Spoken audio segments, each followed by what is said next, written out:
What up, party people? We're back again. We did a special early morning for me stream. We interviewed Janani Rashandaran, running for California State Assembly early in the morning.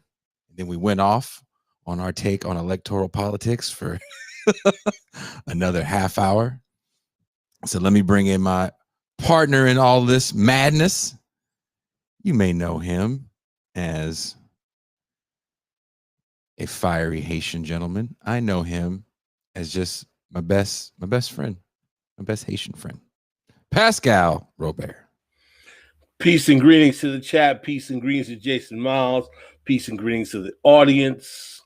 What's good? What's good, my people? And coming all the way from somewhere deep in the bowels of British Columbia, not on the cool side of British Columbia, like way over where you got to cross the border in the middle of nowhere, Montana, is our very good friend, Foreign Policy Thursday homeboy, the Cuba. Cool. I noticed there were peace and greetings for me. There you go. Cuba, how are you? I'm good. This topic today is an important one, and I'm really glad to be here. I'm excited for this topic because look, I'm gonna play a trailer to the movie. I didn't even have to make a video today. You know why? Because our guest fucking makes videos for a living, and I was in the middle about to make a video. I was like, why the fuck would I make a video for this motherfucker? Some bitch made a whole goddamn documentary. I ain't doing the work today. Fuck that. So I watched this movie because you know how Amazon will tell you like, oh, you should watch this. This is suggested. And it kept coming up and I was like, I'll watch it. I didn't know what it was about the first time I watched it. And I watched it and it fucked me up. And I went to my girl, Jessica. I was like, do you know they just be snatching up old people? Like just snatching them up. And so then Netflix drops this movie, I Care a Lot. And I'm like, oh, I think this is based on this documentary. And I watched that and yelled at the TV the entire time because it really glosses over how horrifying what we're going to talk about is. And I will just lay the groundwork real quick before I play this trailer. Over the next 25 years or so, the baby boomer generation is looking at one of the largest, maybe the largest wealth transfer we've ever seen. Google wealth transfer baby boomer and tell me how many articles come up from financial magazines, because everybody wants to get their hands on this between 30, some estimates are $70 trillion. And this story just kind of, I was like, fuck, man, this is so frightening. So let's play the trailer. Got it all. Look at that. Look at that. All synced up, ready to go. If you are considering retiring here and you're an elderly, wealthy person, think twice. I spoke to my mom on Thursday and she was fine. I called her on Friday and there was nobody picking up. Somebody took my parents. It's not supposed to happen in America.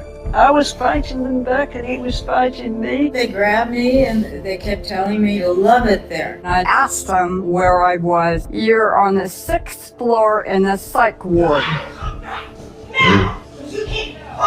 People go in, corpses come out. All right, I'm going to go ahead and appoint your guardian today. A guardian is appointed through the courts to have authority over someone's life. You turn over immediately your bank account, checking account, savings account. They're using senior citizens as the key to the money. We have nothing left. There are relationships between the doctors, the lawyers, the private guardian industry, and the court. I was victimized based on an incorrect diagnosis by an unqualified person. They were trying to convince us nothing to see here. And that raises red flags for any investigative journalist. We've got to keep the light shining on the people that are being taken. I cannot do this. I cannot let these people get away with everything. It needs a master investigation.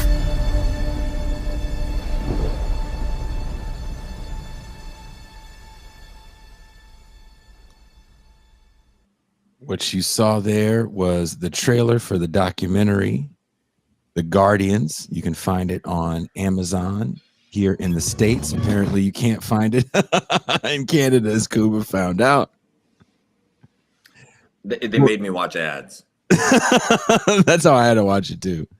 Well, let me bring in our guest today. I'm actually very excited for this. So real quick, I watched the movie again because I fucking watched the Netflix version, which was like some girl boss shit wrapped in American exceptionalism, wrapped in some yay capitalism shit.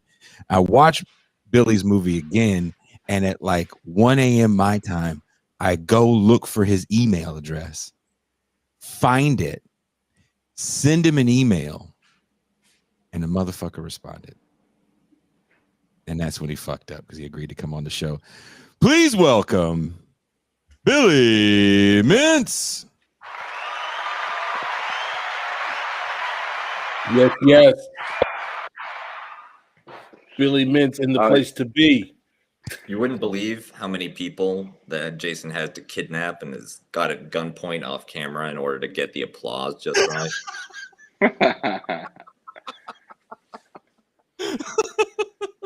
So listen, Billie, I want to cut to the chase, man, because your work is so good. I mean, there's so much content here, brother. I mean, it's too rich.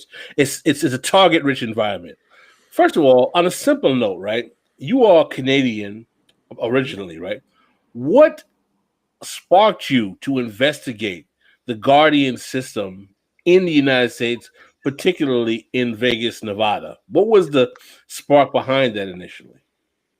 Okay, so when you say spark, is that like you want a quick No, I mean like what was the it can be a long story, it can be a short story. What was the thing that made you say, yo, this is some effed up stuff. Why I need to check this out?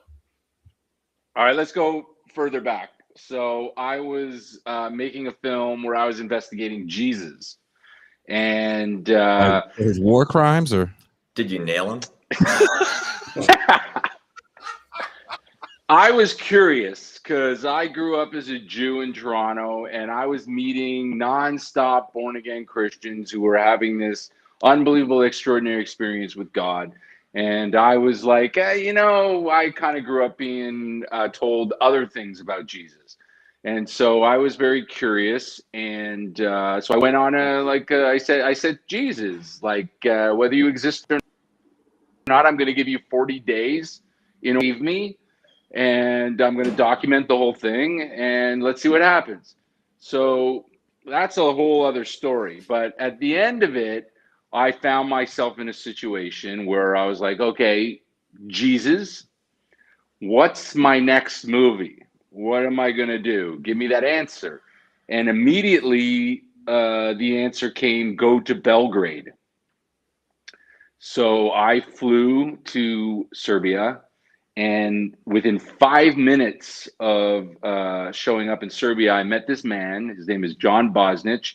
He's famous for freeing Bobby Fischer from the United States and getting him to Iceland, where he spent the rest of his life.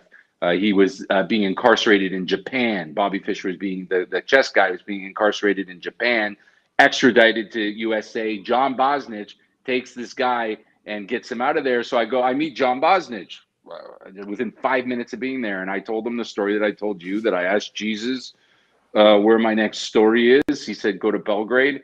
And here I am. And he was like, that's really interesting. And then he got this guy on, it wasn't Zoom at the time. It was this old man who lived in the south of France. And he said, this guy's looking for a story. And they both started laughing. And John said, open up my cupboard. And we were in his office. And I opened up his cupboard. And there was everything you need to make a movie. The best gear, everything that I could possibly need. And he said, we've been looking for a director. And so I went to the south of France with all the gear. And this guy was a victim. His parents were a victim of this thing called Guardianship that I'd never heard of before, and I couldn't believe it. And so I started filming. I did some investigating, and I found that the hub the center of all of this shenanigans was happening in Las Vegas. So I flew to Las Vegas, got an apartment, and started working. And I was there for 4 years. All right. To make it simple for our audience who have not yet seen the documentary, explain to us. And I, as someone who practiced law in family court, I know what guardianship is. Explain to our audience, what is guardianship and what is the controversy that you expose about guardianship, particularly in Las Vegas? Okay, well, guardianship is actually probably a pretty good system if it's used properly, which is people get to a certain age and they can't take care of themselves, whether they're indigent or they're just like incapacitated in some way. They need somebody to take care of them, and sometimes it's a family member, etc. But what is going on is that you have these for-profit guardians, and again, there's nothing wrong with a guardian who works for money, but these people are actually criminals and they're not criminals because what they're doing is legal, because they what they're doing is legal. And they are basically using the family court system. They have a criminal conspiracy running through these family court systems. Everybody's involved. The judge is in on it. That's speculative, but the lawyers are in on it. The guardians are in it. The healthcare professionals are in it, and they basically entrap elderly people, even mostly people who are not incapacitated, and they use fake diagnoses of dementia in order to legally kidnap them and isolate them from their family. They get full control over their money and their person. They isolate them, they medicate them, and they steal their estate. And it's a full-on, as you said, it's a multi-$77 trillion wealth transfer that's about to happen. And there are these really scrupulous people that once you get involved in this, you cannot get out, and there is no way to protect yourself. It is happening, and unless we change the laws and we get law enforcement, you're fucked. And I'd like to add to that part of it that is really hard to convey, and I don't think a lot of people understand, is that the hardest thing to do is tell someone you're not crazy when someone's already said you're crazy. Don't ever try to tell someone you're not crazy when they said you're crazy, because it just makes you sound crazy. Like you have no. I'm going to up that. Go ahead. I'm going to up that. Go ahead. Who are you going to tell that you're crazy to? You're not crazy to. The people that you're telling you're not crazy to are in on it. They're part of the conspiracy. So they know you're not crazy. So I get what you're saying, but what you're saying is a little naive, because I'm not crazy. They know you're not crazy because they're the ones who are doing this to you. So you go get a lawyer to help you. That lawyer's in on it because they're making money off it. So they'll take you on and they'll take your money and they'll feed you to the wolves because they're the wolf themselves. God. Let's talk about the step by step, because I think this is very important, because one of the things that I loved about your documentary, you demonstrate the actual beginning, the legal process of how this goes about. I'm going to create a scenario, and you jump in if I'm wrong. Say you have your mommy or your grandmama, all right, who are senior citizens. They go to their neurologist, and the neurologist is not there, but there's a physician's assistant in the office. The physician's assistant already has a relationship with a private guardian. I'm not even saying they're getting kickbacks. We're not even going there yet, but they have some kind of relationship. He sees that, based on his opinion, your mom or your grandmama isn't able to take care of themselves anymore. He's not a neurologist. He's just a physician's assistant. Based on his opinion with the guardian, the private guardian that he already has a relationship with, he writes what is in the law we would consider an affidavit or a testimony to say that your mama or your grandmama can't take care of themselves anymore because of XYZ, the way they're walking, or they walked in, they came in, it didn't smell like they had a shower. I'm going to stop you right there. Yeah. When you say the letter is to your mama, you're insinuating that these people know that this is going on, and they don't. No, so they didn't write the letter to your mama. They're writing about your mama and your grandmama. I just want to be clear, because you're saying your mama, there's no your. It's this person's mama, because all this stuff happens without the mama knowing, without the son knowing. It's all happening in a court of law that nobody knows about, and there's no due process. Right. This person's mother or grandmother is being stated by this physician's assistant, who's not even a neurologist, that he believes, because of XYZ reason, that the mother or grandmother in question should be put under guardianship. And he sends this testimony. They send that to the guardian. They send this not to you, not to your mama, not to your grandma. They send that to the guardian that they already have a relationship with. The guardian then takes that letter and files a legal petition. For those who don't know, a petition is a commencement of a legal action. So they file a petition in the state family court saying, we need to take the mother or grandmother because the physician's assistant tells us that A, B, C, D, E, F, G, et cetera, et cetera.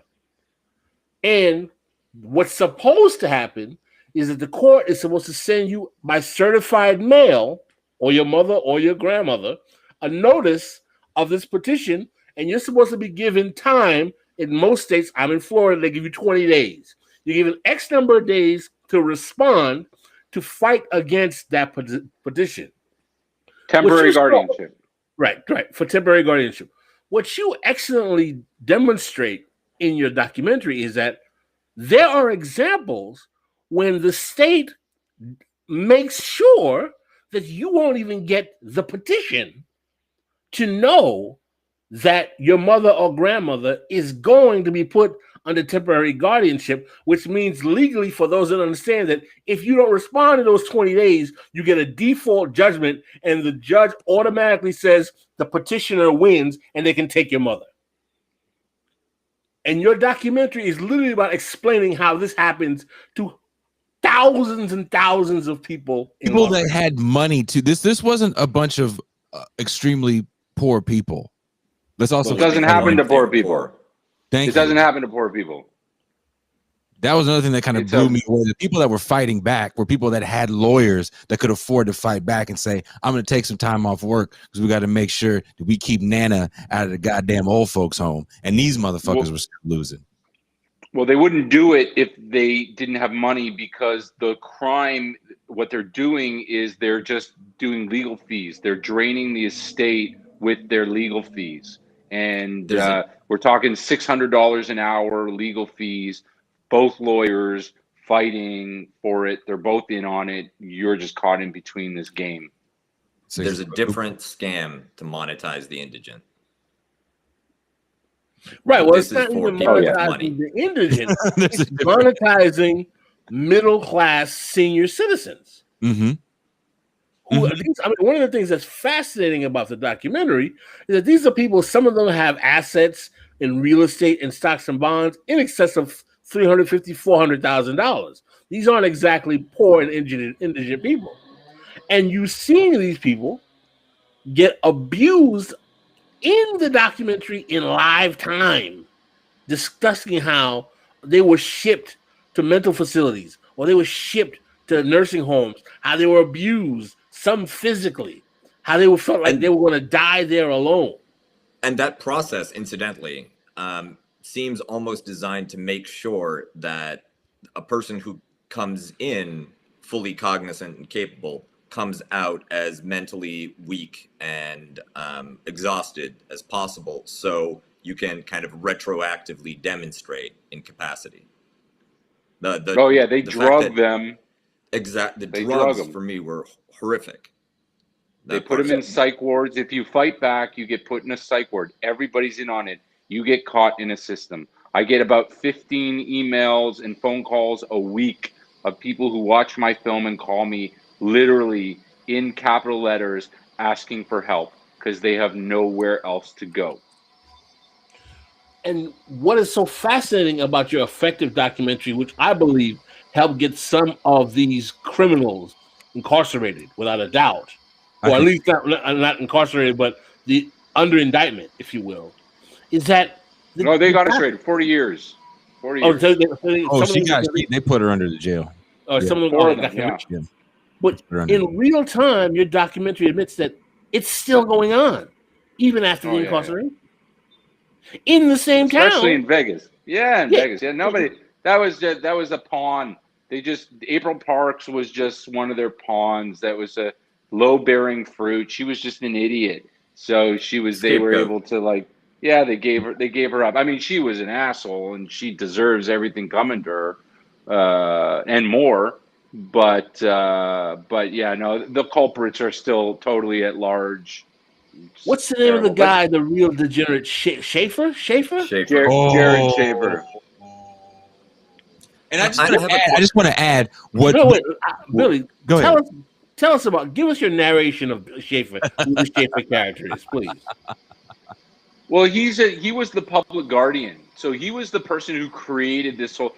There are some people that believe that he's the person that actually created the whole guardianship. Everybody, it's called the Guardian's Playbook, and everybody's using it across the country.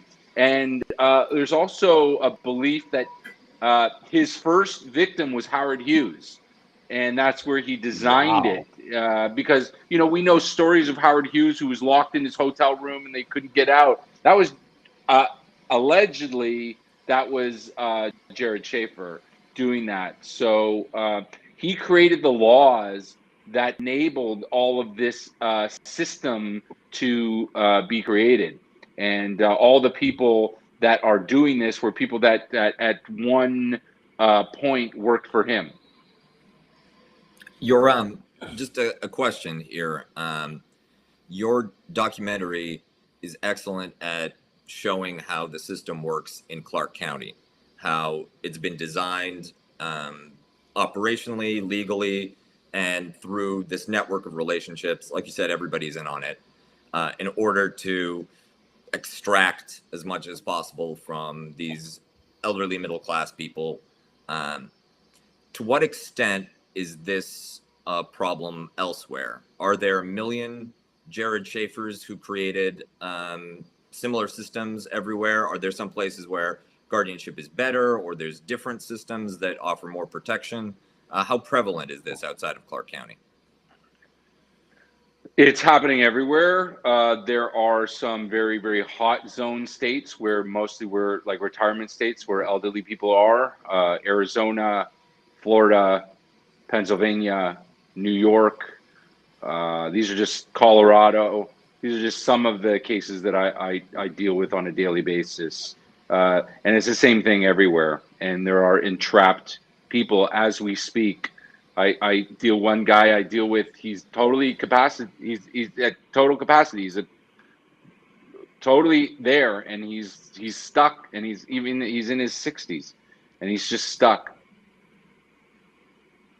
This is incredible. So what you're saying is that this is not even something that's exclusively endemic to Las Vegas, but is a national phenomenon in places that are infamous for retirement hotspots. Nowhere for these people to go. There's nothing set up. There are very few of us who are advocating on behalf of these people and who know what's going on. And even we're not very effective. We can help them get organized, but there's not much we can do. Unfortunately, by the time people get to me, they've already spent millions or up to millions of dollars with lawyers, and so they're tapped out. And without the financial resources, there's nothing we can do. Jason, you want to jump in? Yeah. One of the things that you guys were talking about that I kind of forgot I lost my train of thought because I'm also working this chat as well. But what really kind of irritated me in the Netflix movie I Care a Lot is that the main character, who they totally modeled after April, what's her name in Vegas? April Parks. April Parks. They just made her a little more attractive version. Is such a horrible villain in real life. And in the movie, it's less villain and more like, well, this is just a tough go-getter. And she's really smart. And it's a man's world. I mean, that was another part of the movie that really was so frustrating watching it, is that the men in it were just kind of these bumbling misogynists that couldn't get out of their own misogynistic way. And when you watch your documentary, that's kind of not the case at all. And the people that are in on it, from it felt like, and I know you probably can't say it was, from the judge on down. And there's a scene that I know Kuba and Pascal probably have something to say about it, where the private citizen, the guardian, tells the judge, all right, now you got to get everybody out of the courtroom. Yeah, that was Schaefer. That was incredible. Yeah. You had the Schaefer, who was kind of like the godfather of the whole scheme of guardianship in the county, during a court procedure, tells the judge, all right, you got to clear out the court. Orders the judge, basically. And the judge acquiesces and said, okay, everybody out except he goes, no. He goes, you stay. No, I'm going to need you. And I was like, you just punked the shit out of the judge. And that, if I'm in court right there, I'm frightened. Yeah. The mask is off and we know where the power lies. Like, you made a horror. Like, this is why I got so mad at that movie, and why I don't like LeBron James. He was the producer on it. You made a horror film, a horror documentary. And that could have been equally as horrific to really drive the point home of how frightening this situation is. And it wasn't. You missed the point. It almost has a bit of a happy ending at the end of I Care a Lot, and I'll ruin it. I don't give a shit. The lady accidentally does this scam to a crime boss's mom, and for some reason they can kill everybody, but they can't kill her. And at the very end, the crime boss is like, you know what? You're just too powerful, you in these courts. Let's get into business and let's just snatch old people up all over the country and make this a chain.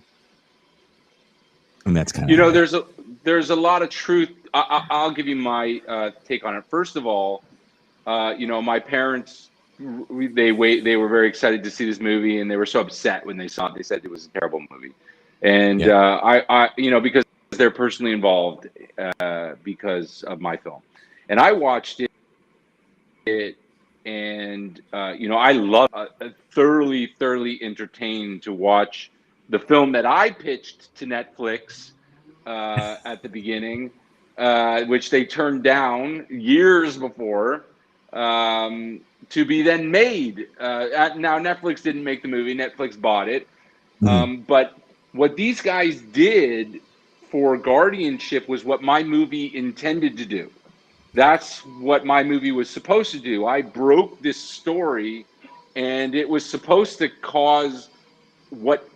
do what I Care a Lot did. So I was very happy that I Care a Lot did this, because in the end, I'm an advocate, and I want this issue to be out there. So I was thoroughly pleased with it. I'm a huge fan of Peter Dinklage, and I thought his character was modeled after me. So I was, I act as good as him, but I was like, I'm that badass. That's the badass. These guys, I don't think. These guys haven't seen the Netflix movie. You haven't seen it, right, Kuba? The Netflix movie I Care a Lot. Well, I mean, now I gotta, but no, I haven't. It's Billy, man. You're giving that movie way too. Look, you are a good human. I don't know your favorite color, but I can tell you're a good human, and you are being way too good of a human right now. No. There's many reasons why it was a good movie. And I speak as an expert on Guardianship, and I'll tell you why. Because Peter Dinklage's character, it was so funny that Peter Dinklage, here's a crime boss, and he's so incredulous at, like, what the fuck is going on here? his outrage is kind of hilarious because he's a Russian mafia boss and he's outraged at this, which I thought was really great. There were problems I had with it. I didn't like all the men violence on women that was riddled throughout the whole thing. So talk about misogyny, like there was even more because like the filmmaker was somewhat of a misogynist because he really enjoyed watching women suffer. Was it a movie. he? And I thought it was the same person that did Gone Girl. No, it was a man. The director was a no. I'm talking about the director. Yeah, was that a woman? I thought it was a woman that did Gone Girl. No, Gone Girl. Rosamund Pike is in Gone Girl, and she's in. I know she's in this, but I thought okay, I'm wrong. Then I thought it was the same. I thought it was the same film. Anyway, we're getting into the weeds. Yeah. But what I want to say is that the first 20 minutes of that film was dead on. Looks like it was pretty much taken from my film.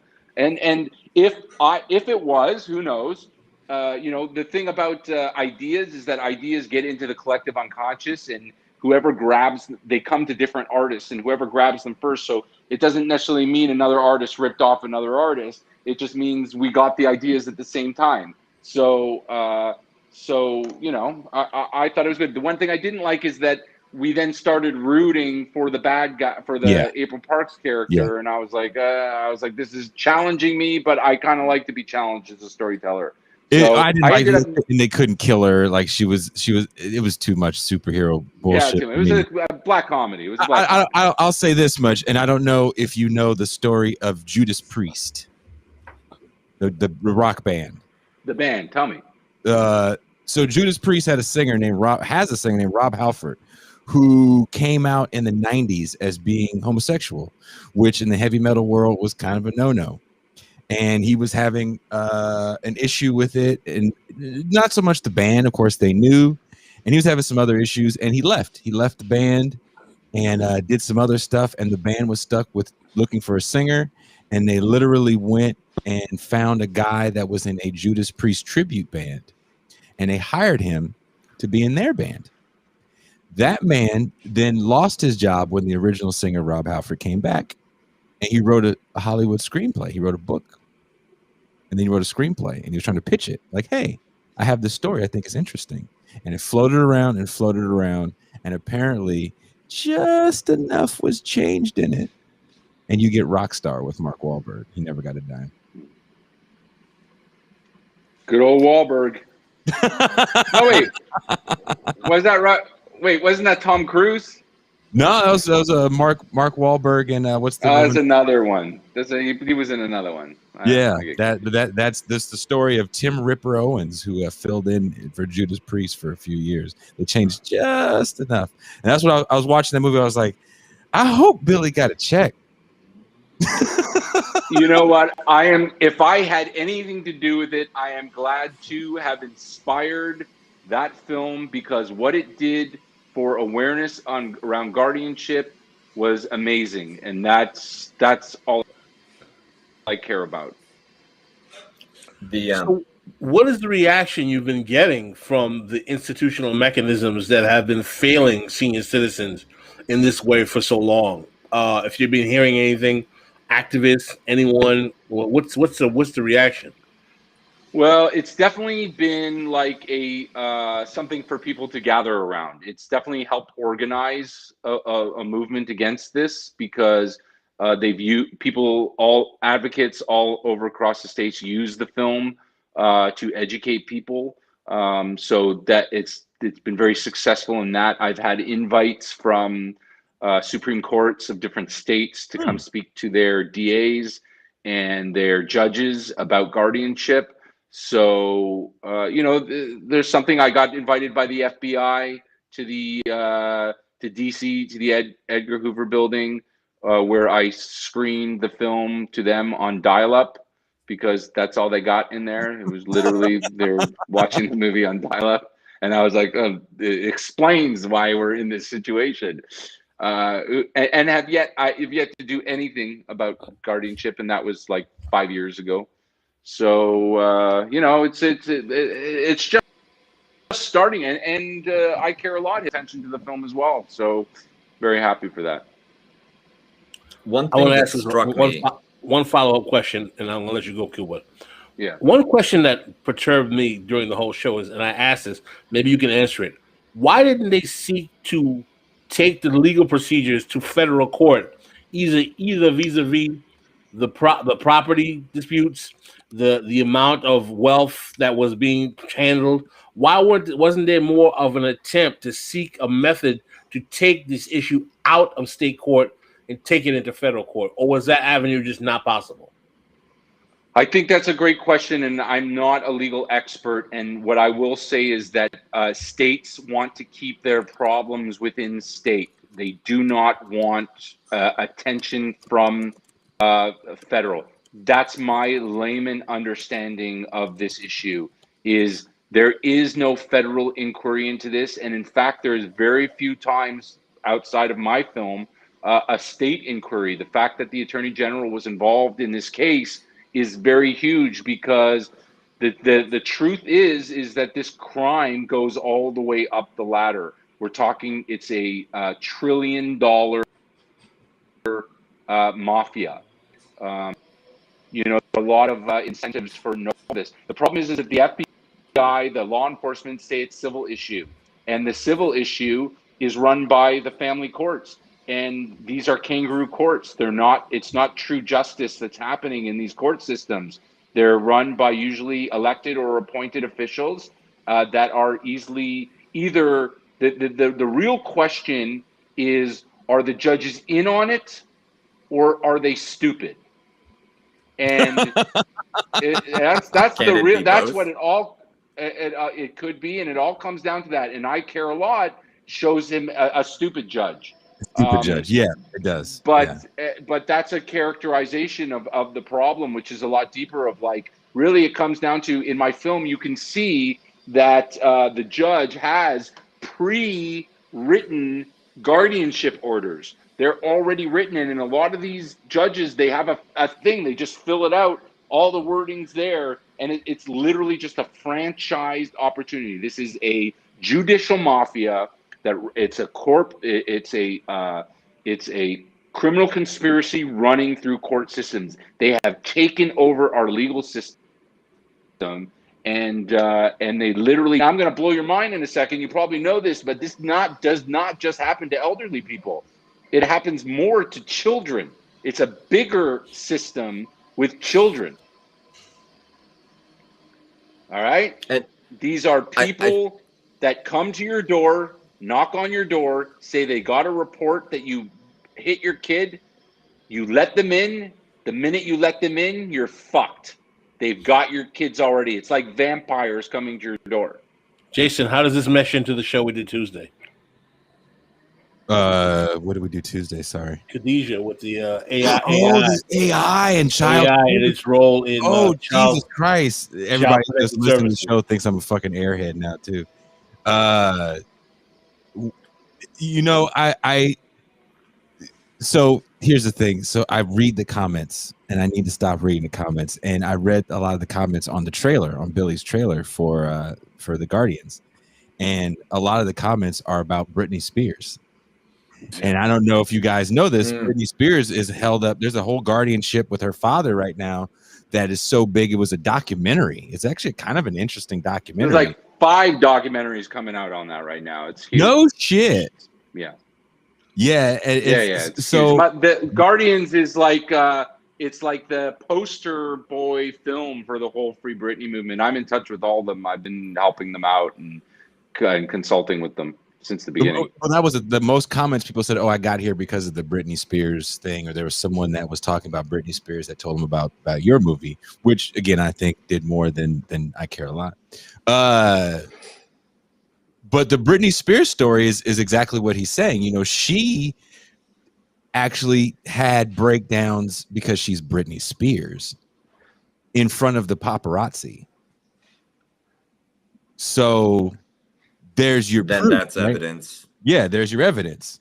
And was it her dad? Her dad, right, is running everything for her, isn't he, Billie?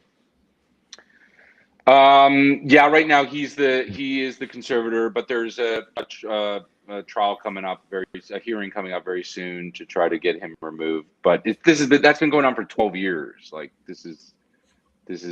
she's been under this for 12 years. And again, it's like, there's no, nobody's ever heard from Britney about this. So a lot of this is,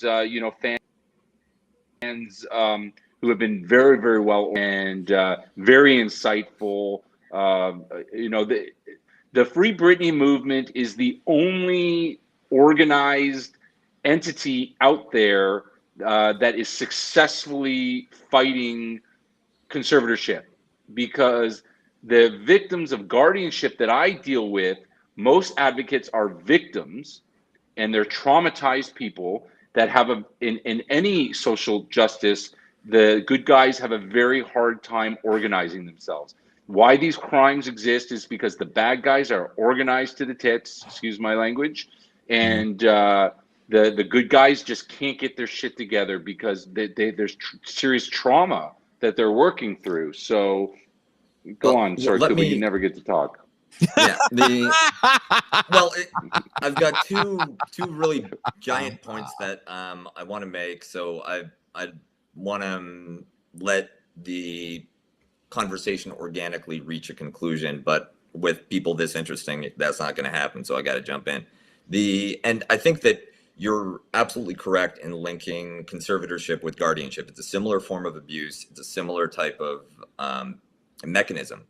But I think that the reason that it happens isn't just a matter of organization, but starting in the 1980s, there was a very strong movement towards basically administration for revenue.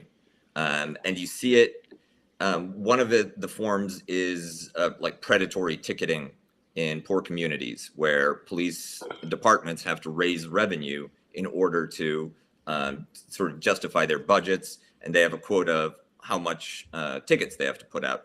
And it just exploded with the privatization of many functions that used to belong to the state. I was shocked when I was working in Washington to discover that basically the government doesn't do anything. It just issues contracts to private companies that do what it's supposed to do.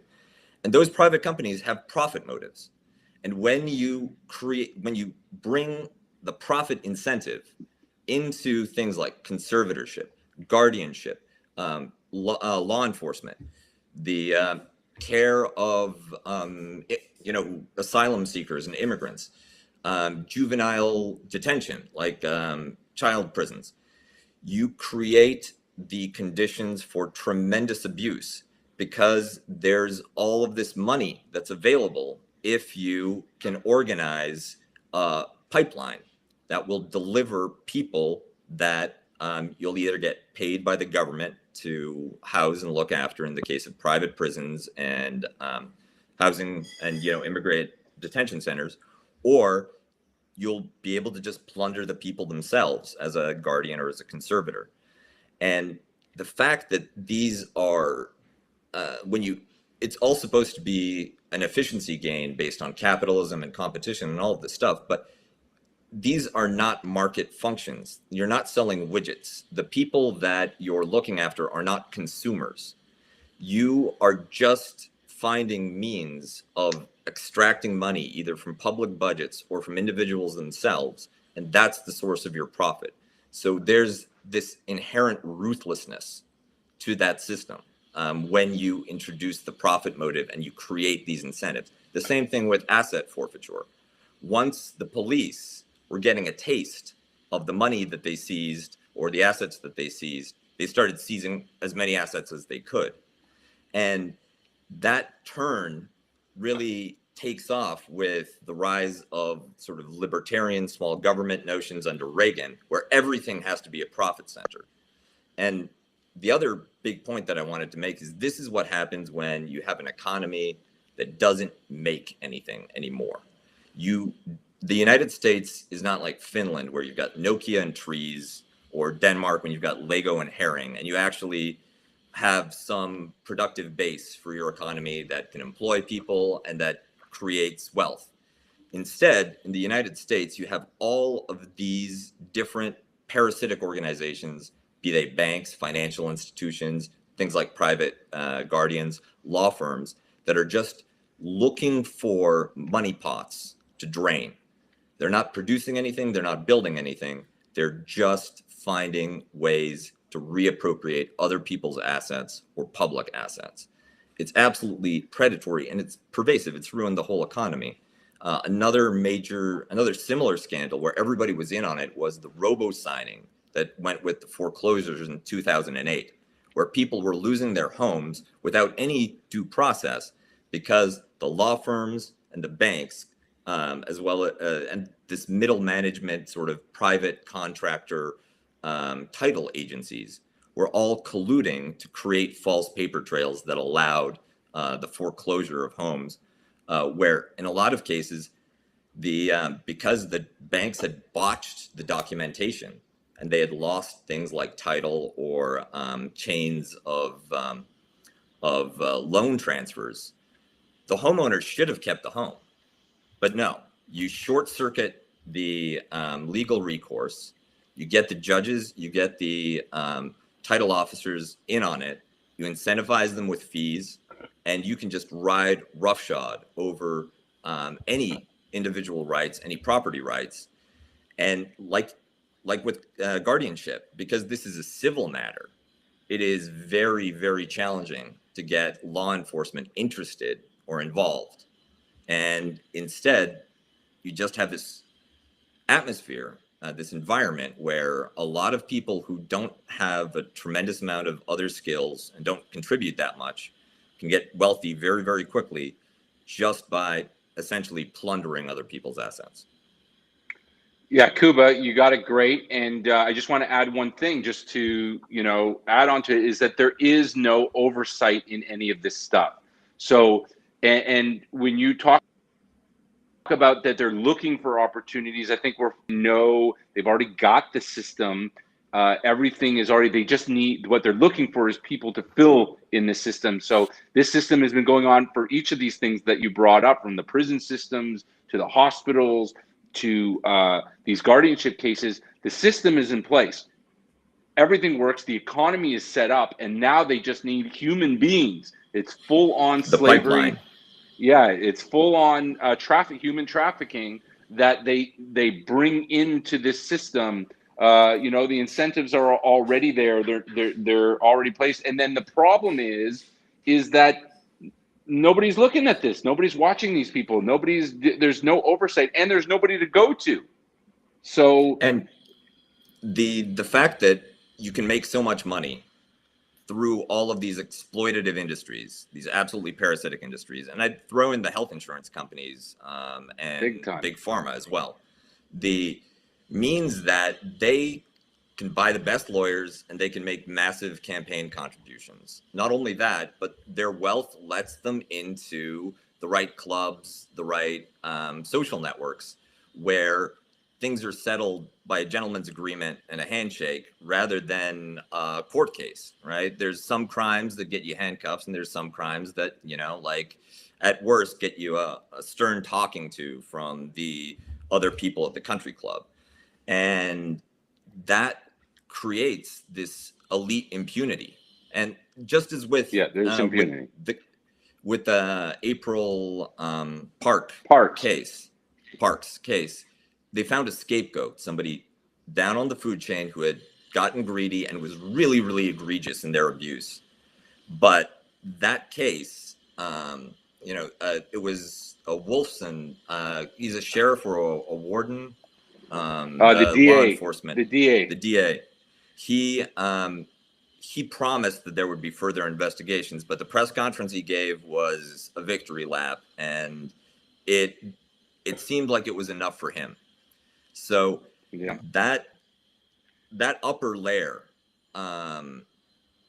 the wealth that slushes into political campaigns and into elite networks, insulates the people who are actually committing these crimes from any kind of hard look. Because even the Justice Department, right? The Attorney General is a political appointee or an elected official at the state level. And they have friends and patrons to answer to. And it is very difficult when you have scarce resources as well to challenge entrenched interests when there's a lot more low-hanging fruit to go after. Watching, let's work together, Cuba. Oh, don't threaten me with a good he's time. A fucking man. You need to work. You need to fucking holler at Cuba. I'll. Cuba's the most radical deep state agent you can find. Yeah, that's. They throw that woman under the bus in that movie, and I actually went down as I'm emailing you, right, Billy, at night. I'm looking up like, whatever happened to this bitch, and I find out that they, she's under the bus, right.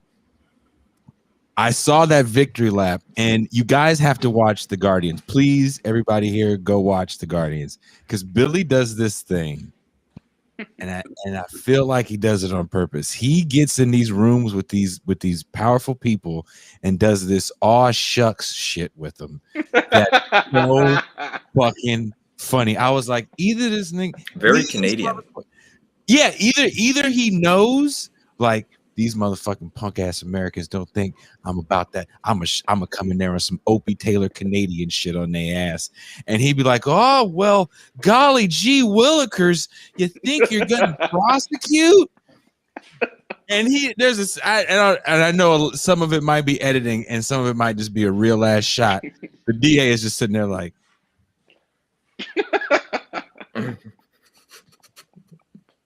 Ass tight. Like you can hear the ass tighten in the room. And there are definitely moments. I know you sitting there just fucking. How the hell did I get in this room? Like, what the hell am I doing in here? Did you guys feel Pascal? Did you guys feel the same way that he came at them with this fucking golly gee willikers, guys?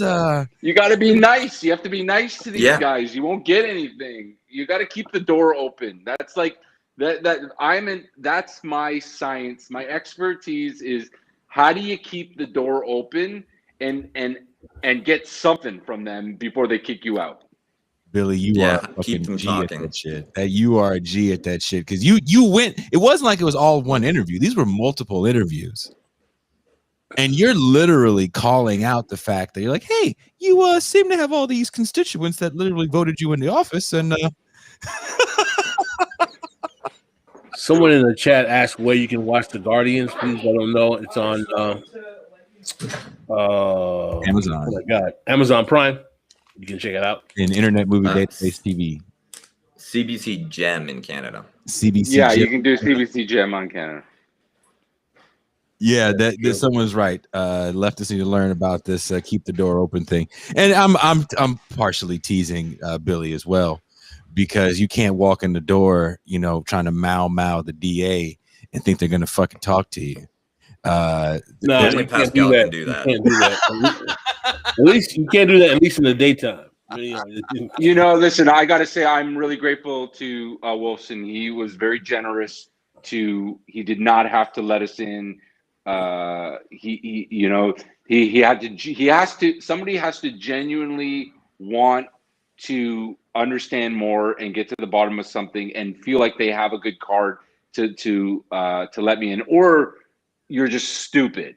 And Wolfson is not stupid, but some of these other fuckers are definitely stupid, and they should have never let me in that. The problem, the thing that people don't understand, and I don't know if we talk about this, I give a lot of these interviews, but to do something like what these people do, these criminals do, you have to be stupid. These are not smart people. They're smart at being assholes and being sociopathic, but they're stupid, because you're not going to do something like this if you're a smart person. So the great thing about my job is that my adversaries are not smart people. They're just stupid, and I'm way smarter than they are. And the people that I work with are way smarter than they are. And hopefully they're stupid enough to let me in and talk to them. So the low-level stupid types, the April Parks of the world, is there an awareness? Is there a consciousness that what I'm doing is, like, it may be legal, but this is obviously abusive, and I'm getting away with something really bad? Or Do you think that there's enough self-deception so that they believe what they're saying when they're justifying themselves? I think the answer to that question is many folds. First of all, you tell a lie long enough, you start to believe it's true. That's the famous Goebbels, Hitler, philosophy of that. So these people just lie. They lie. A lot of people we know, it's part of human nature to lie and to embellish the truth. And if we keep doing it, we believe it. So that's one thing. Another thing is that I looked into, in order to understand, who I was up against, was I had to look into sociopathy and what is a sociopath. And there's a statistic that 4 out of 100 people are sociopaths. And so chances are that in your life, very close to you, if you know 100 people, you're going to know 4 full-blown out sociopaths. And these are not psychopaths. These are sociopaths. These are people who fit in with us, that are just normal people that happen not to have like a certain part of their brain where the conscience is. No empathy. And no empathy. And they know that they don't have empathy. So they're actually bitter about that. So they actually fuck with people. And I think, I'm not a psychologist, but I think April Parks is one of those people. I think she literally thought she was going to keep getting smug. And that's what got her in trouble, was that she was stupid. $10,000 for paints. Yeah. Incidentally, it's 4% in the general population, but when you look at certain professions or certain they all go there, career paths. Yeah, lawyers, actors, priests, doctors. It's true. The numbers, doctors, surgeons especially, but surgeons, there's a exactly. With the surgeons, you actually want a sociopath, because if you're I always say that living person. Yeah, I always say that. I was like, yeah, you want a sociopath to cut open your brain and fix it, because I want to survive. They can't be horrified and screaming the whole time, right?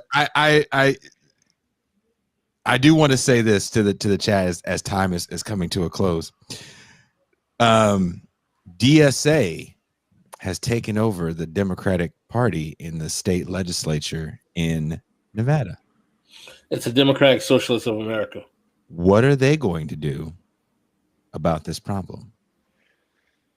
It's funny you asked. Yeah, it's funny you asked that, because whenever I get confronted with like a systemic crime like this, and I start looking into it, the first thing I do, just for it's a Republican state or a Democratic state, and just out of curiosity, because I'm not a political scientist, and I just have ideas, and it just turns out that most of where the crimes are most rampant are in Democratic states.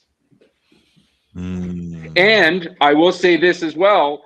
Most of the advocates, now I don't really affiliate with a certain party. I guess if we were to believe that Democrats were on the left and Republicans were on the right, then I would be a Democrat, because I am a left-thinking person. But we don't even know what left is anymore, and we don't know what right is anymore. And I will say that most of the people that work alongside me that I find who are other activists are like Trump-loving Republicans. Really? And libertarians, because they blame the state. Nah. What's that? Libertarians, because they blame the state, the failure of the state. There's a natural coalescence around this issue, because they see it as a failure of the state to protect citizens and encouraging this kind of corruption. Yeah, they'll call it socialism. The comments people are leaving about the DSA in Nevada and Pascal are pretty funny in the chat. Pascal, I hope you're reading these. They're pretty fucking hilarious right now. I don't have that high expectations. I'm more interested in using them than them using me. No, we know. It's funny. It's jokes. God damn it! Don't take it so seriously. Smile. Billy, you have to go? Is this too late for you now? No, man. I love this. I feel it's, I will say, like, when you introduce Pascal as your best friend, I got a little teary-eyed. I got a little verklempt, and I was like, and then you said he's your best Haitian friend. And then I'm like, oh, well, like, how many Haitian friends do you have that he's your best Haitian friend? He's not just your best. He's not your best friend. He's your best Haitian friend. So I was like, oh, the guy got demoted. I segregate the shit out of my friendships like I segregate my children. He has quotas too. Oh, well, there's racial quotas. There's racial quotas. Yeah, I mean, like, there's 2 Canadians on this. Like, there might have to be a sorting at some point. You don't understand. I'm a little worried. White people on the show for like another 2 weeks.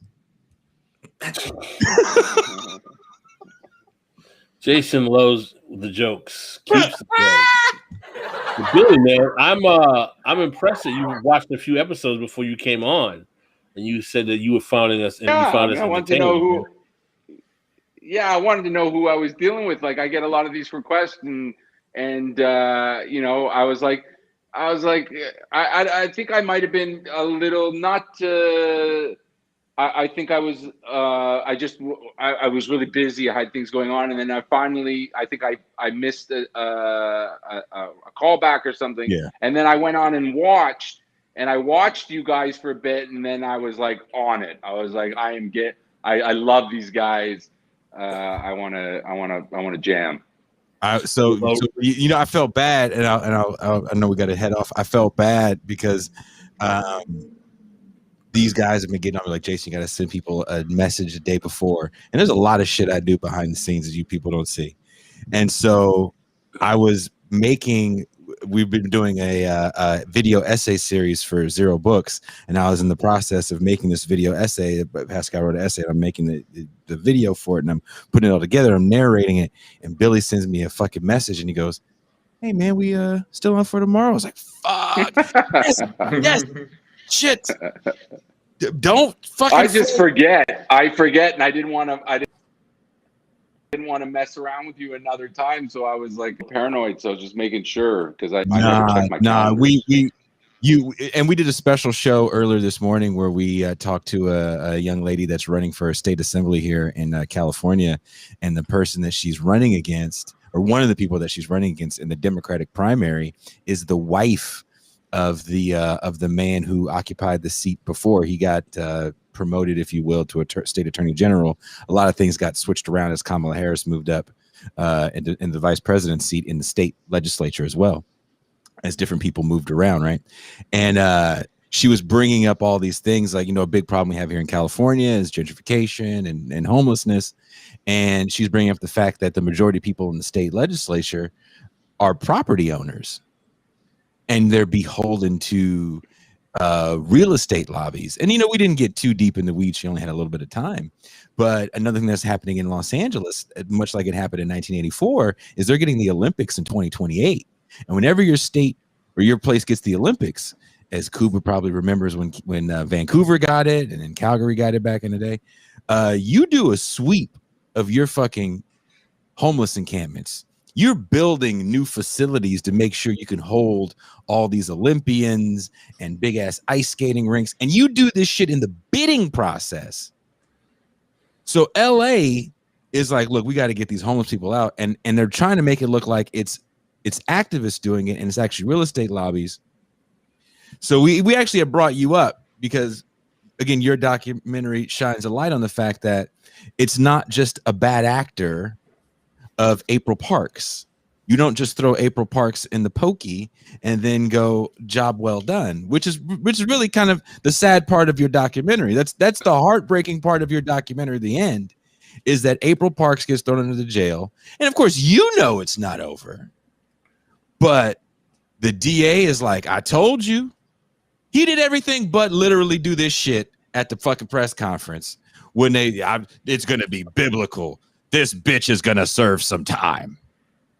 And so that's one. Yeah, that's nice. Yeah, that's one person. The system still persists, and I'm glad that you kind of showed that at the very end. The system still persists. The movie is called The Guardians.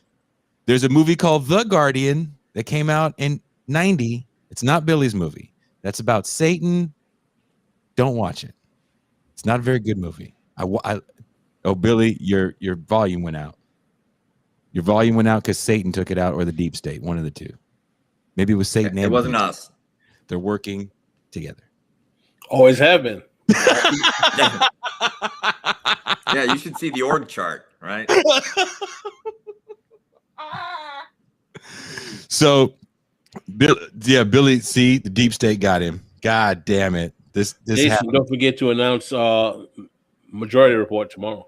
Well, I know, but hold on. I finally get to use this. Billy, this was what happened to your Wi-Fi. This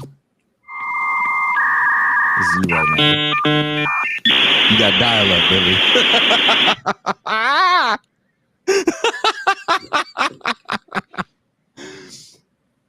Yeah, we can't hear you. You're miming right now. If you can hear us, I'm really funny. I may not. Yeah, you're miming. Hold on. Don't hang up, Billy. Can somebody write him in the chat that we're gonna go to the bonus. So if you're a patron, you know what's up. We're going to the bonus patron only section. We won't be on there that long because we did a stream earlier today. We have to do the majority report tomorrow morning for me. I have to put up another audio only podcast at the same time. So thank you guys for watching. We'll be taking calls. Hopefully Billy will get his audio straightened out. So if you guys have any questions about him, his movie, all that good shit, we're taking your calls in the bonus half. And on that note, we are out.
Good morning, Miss Peterson. I'm sorry to disturb you so early. The court has ruled that you require assistance in taking care of yourself. I'm fine. I'm afraid it's not up to you to decide. The court has appointed me to be your legal guardian. What?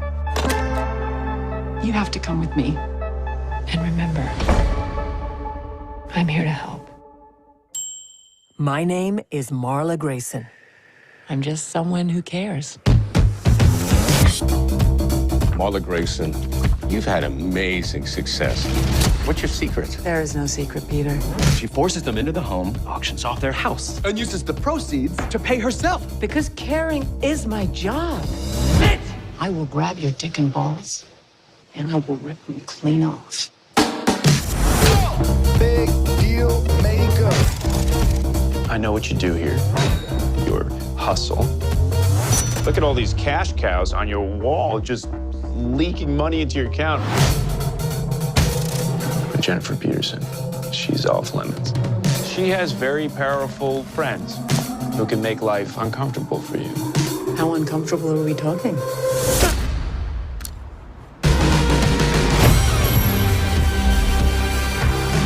Hello, Marla Grayson. I don't like you. You only just met me. There's two types of people in this world. Predators and prey.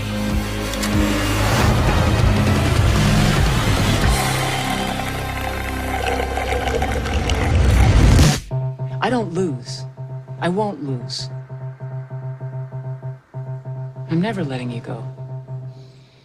Oh, you're in trouble now. I am a fucking lioness.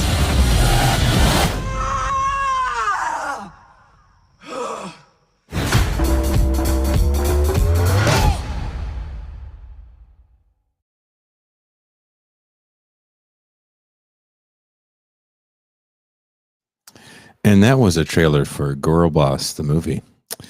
Let's bring in the panel of party people. What's up? What's up? What's up? What's up? What's up? So, so on this one, we share the chat on the screen, Billy, because it's all patrons, so it's all friends behind the paywall. And Toussaint says this about the trailer. I don't think it carries the gravitas behind the message or the seriousness of the nature of the offense that's being done to these senior citizens. The way that movie is depicting, making it like a light comedy, ha ha ha. I mean, I guess make it I think you can make it a comedy, and I think you can make it interesting, and I think you can still get the point home. It's just when you're so busy girl bossing the shit out of that movie, then no, it would have to be an Iannucci style Death of Stalin, where the horror is right in your face. Yeah. I mean, again, I felt Billy made a horror movie, and I think you could have made a horror movie out of this, much like I'd get tired of Superman films, but that God, what is it called? Where they made Superman a horror movie. Have you seen that one? No. You ever seen that one where it's like a baby comes down, an alien baby? Oh, like, is it Brightwood? I thought it was Brightburn. Yeah, the TV series. That's a horror movie version of the Superman story, because it's like, well, if you're 12 years old and you can kick your parents' ass, you're probably going to be a dick, right? I can shoot lasers out of my ass. I'm ground me, schmound me, bitch. You ain't my real daddy. It's that's what that's what Brightburn is, pretty much. I'm everyone's daddy. So I am going to here, Kuba and Pascal, I'm going to go off real quick so I can get the phone set up to take calls. So if you guys have some questions for Billy before I do this to myself, go for it. Yeah, Billy, I major question I wanted to ask you, right, is that what is your next project? And are you going to be staying in the lane of advocacy for people who have been abused in a guardianship for a while, or are you moving on to a different subject matter? Well, it's hard to talk about next projects because my work is investigative. And so before, I just, you can't talk about things that you're investigating because. Right. But I can tell you, you don't want people to know. I mean, a lot of stuff I do is undercover, but I will answer the question on, like, once I stepped into this world of, these people don't have a lot of people to help them. So you can't walk out of this. This is my life's work. It will be my life's work. I will be doing this stuff. I do it full time. I'm a full-time advocate. People call me. I'm involved in different people's cases, and I help them through this madness because there isn't a lot of people. I wish there was financing to help so that I can bring other people on board to do this. I do this all pro bono, and it's literally a full-time job. You have to read cases. You have to help people organize themselves. People do not know what to do with all their evidence, and they don't know how to talk to press. Press don't listen, so they need advocates, they need lawyers, they need all that stuff. And I'm really like, there's a couple of us doing this in the States. So to answer your question, like, it's not about the cameras anymore. It's about me just, taking on. I'd love to build an agency and have representation, because there really is nowhere to go. So, Billy, can you see this question on the screen? Yeah. To the filmmaker, how does the editing inform your presentation of the subject matter? What's the relationship between the formal cinematic presentation and the subject matter? I'm not sure I understand the relationship between the formal cinematic presentation and the subject matter. Pedro, you can always call in and ask the question. But I can try, but if we keep it up there, because I'm going to probably need it. Okay. So as far as editing goes, What I do first is I do interviews. I just interview people, and then I work with my editor, who I pretty much, she's the most amazing woman on the planet. Her ability to tell stories, they really are her films, because she really just finds the story. And then when we edit the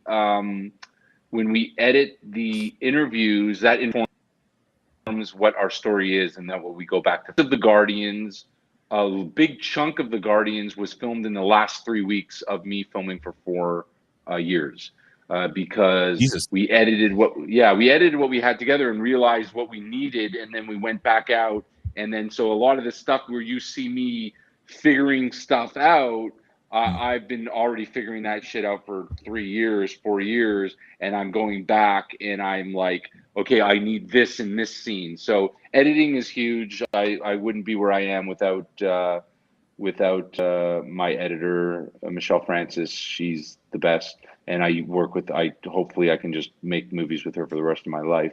And what's the relationship between the formal cinematic presentation? It's kind of like a painting. A film is a painting. You go, you show up, you be present, and what happens, it just organically you start to find your style. If that answers your question, it's a process. This is investigative, but at the same time, it's art as well. I'm a storyteller, and it's just about being present and allowing it. My new film that's just about to be released is called Portrayal. It's a totally different movie look. It's still an investigation, but it's a total different look, and that's because the subjects come alive, and you start to realize what kind of movie you're making. One thing that I noticed in the film was that there was a different way that you framed or presented the people who were sort of victims or advocates, or, on your side, compared to officials or the private guardians themselves. And a lot of that, I think, comes from the fact that those people don't talk to you. You have a limited amount of time with them, and if you're filming in their office, you just have this office kind of talking heads shot. But it also kind of grounds the humanity of the victims a lot more, right? You have different close-ups, you have different types of shots with the people who are happy to talk to you, who are telling their story, than the ones who are kind of hiding behind desks. Yeah, it's all about access. You got it. It's how much access you have to people informs what it is that you're going to film, and informs the level of intimacy that you have. The victims in the relationship between the director, myself, and the victims is a many folds relationship, because in the end, at the beginning, is they've not had anybody listen to them before I showed up. So I'm there as their documentarian. I'm there as their friend. I'm there as their rabbi. I'm there as somebody who's going to help them through this. And you have a lot of time, and it's like I get to direct them. I get to work with them. I get time to compose my shots, and we spend days, we spend years together. So there's definitely a lot more. And also, we don't go to the bad guys until the end of filming. So because we don't want to expose ourselves, we don't want to burn anything, we don't want to, bring unwanted attention on ourselves. So by the time we go to the bad guys, we've found our filmmaking style, we've found our groove, we have more money to shoot, because you start with very little money, and then as you go along, you get support, and you get the network on board. So by the time we're filming, we've got a good crew, we've got a good system, and so there's more polish, but there's more experimentation with the victims, because we've been spending years with them and living with them. And great observation again. Yeah, you used a lot of stock footage when you were trying to paint the picture for April Parks, which I thought was great. As a filmmaker myself. There you go. Yeah, that was very hard. April Parks was not. We didn't have access to. With thank God for Darcy Spears and her team in Las Vegas. We were able to utilize their stuff and yeah. And actually, another thing that I took away was how important the local investigative journalists were. I'm used to Action News being like the butt of a joke, but they. And Kuba, I want to add this to your. I hate to interrupt you, but I want to add this on top of what you're saying, and maybe you forgot about this. This is during the time that Sheldon Adelson, am I saying his name right? Yes. Buys the local Vegas paper and started purging all the reporters. Yep. So the Vegas Journal, yeah. Yeah, so when you're talking to these cats that are working at this really small Vegas paper, I was like, I kind of wanted to ask you if we could hit up some of these cats as well, because you had a black woman towards the end of the documentary. Yeah, she was amazing. Who was that one? She had the appropriate level of paranoia too. Oh yeah, it took she was the very first person I spoke to in Vegas. She'd only meet me in a public space. But she was I got the most information. She was the most useful, as it shows up in the film. I mean, she'd been fighting this the longest. Her father had long passed, like over a decade ago, and she has never given up that fight.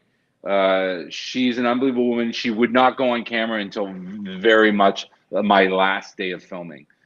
So she was scared of the government, like cops coming after her, or just she didn't trust people? Yeah, she just didn't want to be on camera for many reasons. She didn't want to make it about her.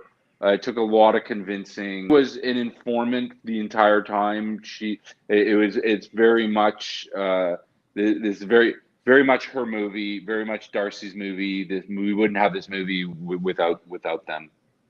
And the older gentleman in the beginning, the white guy who him and his wife were down there fighting. Yeah, Rudy. Yeah, Rudy. He was good. He has very good quotables. You mean the victim? You mean the victim? Yes. Yeah. That guy, honestly, when he's no longer with us, Rudy, and his wife's no longer with us. They both passed away since. But Rudy was a sound machine, a sound bite machine. It was unbelievable. The things that would come out of this man's mouth, he literally would channel God. And I would like to just make a movie just with his quotes and the things that he would say. There were times that he would talk. I would just everybody would look at each other and like, where the fuck did this guy come from? He just unbelievable. This man was just like, I could literally spend all my time with him. He was just amazing. Pascal? No, I'm listening to the wisdom being displayed by all of my fellow hosts here, and I'm finding this very enjoyable. It's interesting. Like nobody's calling. I always get nervous because this is what happens. We do this show for like a fucking hour, and we're not probably gonna stay that long. And phone doesn't ring or rings a little bit, and then once the show is over, the phone rings all the time. Can't hear it right now. All right. It's our default ringtone. Oops, let's go. Come on. Oh. Hold on, whoever's calling. Here, let me get off air for a second. You guys talk amongst yourselves. He just disappears like that. And he's like, all right, talk amongst yourselves. And so now, is there what year exactly was the film produced? Are you up for any awards? That we might be seeing, or are you past that time? It's been a while. We won a lot of awards. I think we won like 11, 12 best film at festivals. Really? The film did really well.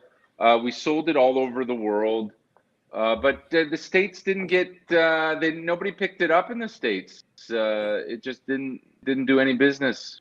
You would think a film like this. I mean, it's probably the best reviewed film on Amazon.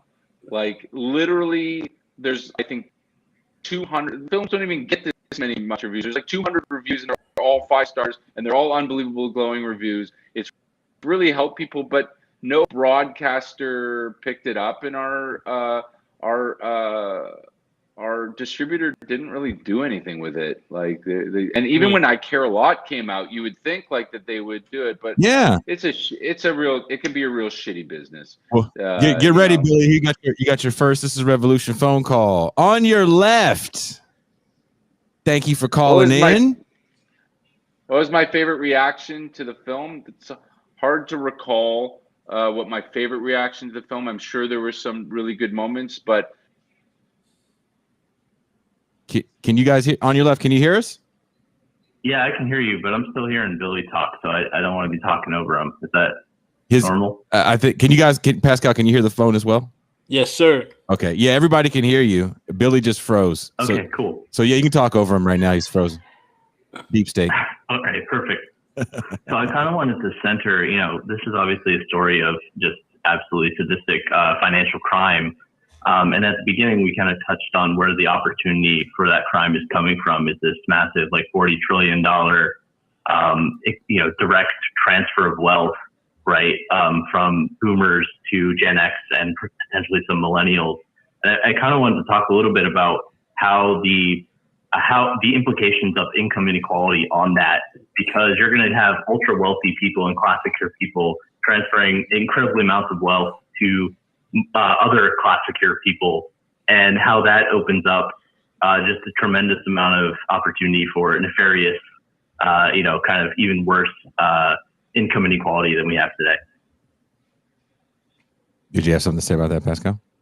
No, I think it's a very good observation. And another thing we have to realize is that with the current situation we have with state pension plans, where state pension plans are evaporating, but because of financial mismanagement and not being fully subsidized by the states that hold them, that we're also going to have a problem with some of these retirees coming about who are not going to have subsidized pensions as well.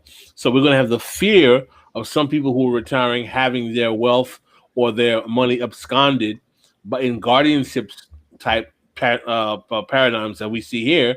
And we have another set of boomer retirees leaving state and government jobs whose pensions have been completely evaporated because of either mismanagement or the inability of the states to fill their coffers coming about as well. So I think that there's going to be we're going to start seeing articles in mainstream media about the crisis of retirement.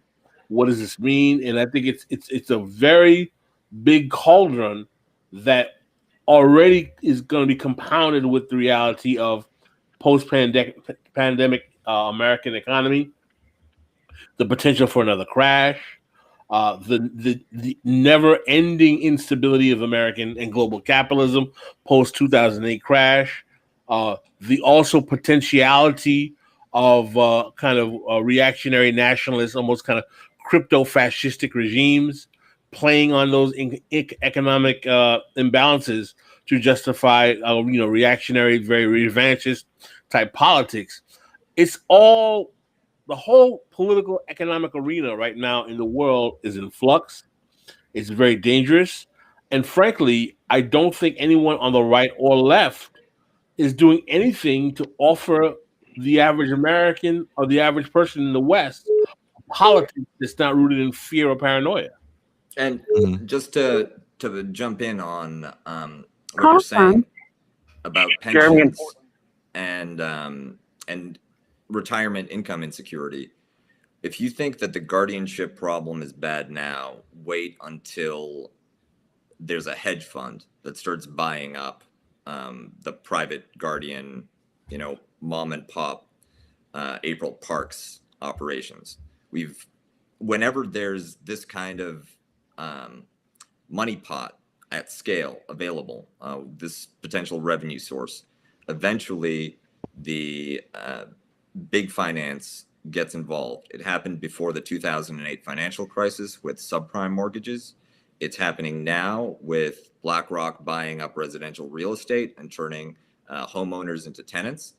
And once the transfer is fully in place, I wouldn't be surprised if you saw consolidation nationwide in guardianship, in elder care, in mental health industry, mental health hospitals.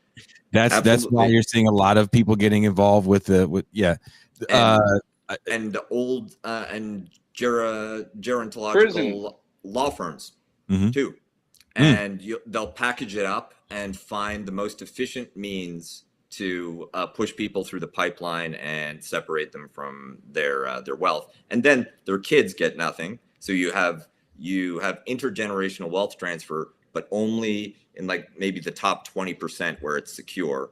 Below that, people that are expecting to have something coming in that represents, their parents' previous generations' hard work, they'll end up right at the zero bound. And if you like the rest of us who don't have money from their parents. And what's really sad too is if you read some of the comments again on just the trailer, just a goddamn trailer, there's people that are saying, "Hey, I live in Vegas. This happened to me, and now we're homeless. We're all homeless." And there was multiple people that said that. And that's really frightening when you think about it, that, they drain these people to the point where it's like their family is just like, nah, they took the house and we didn't have nowhere to stay. And I was living in a car and yada, yada, yada. Like these are nightmare stories. Are you still there on your left? Uh-oh. Who? What? There you go. Yeah, one of the Jeremy in Portland. Serious things. You can go ahead. Talk. Go ahead. Yeah. So one of the scariest things is how quickly financial capital, particularly hedge funds and private equity, are going to financialize and mechanize this entire process, and really, especially with things like reverse mortgages, because America is so house rich and cash poor, that really poses a great threat to sort of the middle income, middle wealth, right? That we would consider middle class or even somewhat comfortable. That's going to get ground into a pulp, and that's really the dynamic that I see causing a significant amount of stability going forward. I agree. Or instability. I understand what you're saying, and I agree. There's a great book called Home Wreckers that talks about the crisis with reverse mortgages and also the real estate crisis in general. It's a pretty long book. Investigative journalist, actually out here in the Bay Area, that wrote it. And really breaks down the players in that game, and took it all the way to the Trump family, actually, in his investigative journal, Donald Trump, and even people like Michael Dell. Who else was involved in that shit that we know? George Soros. So it was a bipartisan affair, if you will. Well, keep in mind, George Soros got rich off of bankrupting like a bunch of pensioners in England. But anyways, I don't want to keep you guys too long, but I appreciate the show and all the work you're doing and the kind of counter narrative that we're able to have on this show. Really appreciate how anti-reductionist it is. And I'll definitely be calling in on Saturday because AI is sort of my spot. And I have some questions about Ben and Av's book because I agree with his overarching thesis, but I think he misses a few key dynamics. So, oh shit! And Saturday is just we open the phone lines up. So awesome. Take care. Thank you on your left.